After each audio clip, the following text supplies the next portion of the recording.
Magluto naman tayo ng easy adobo.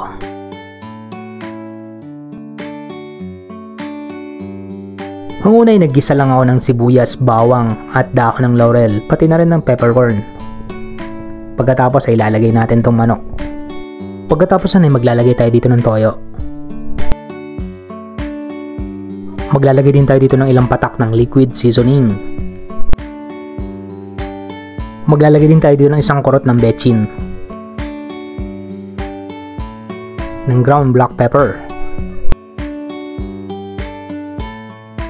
Naglagay ako dito ng kalahati ng lemon bilang alternative sa 4 na kalamansi.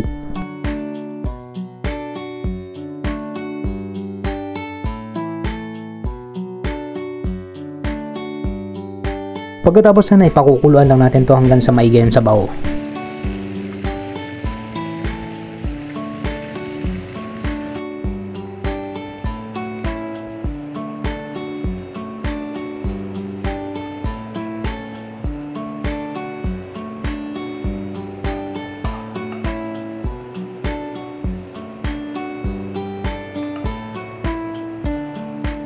Ito na ang easy adobong manok. Tara, kain na tayo.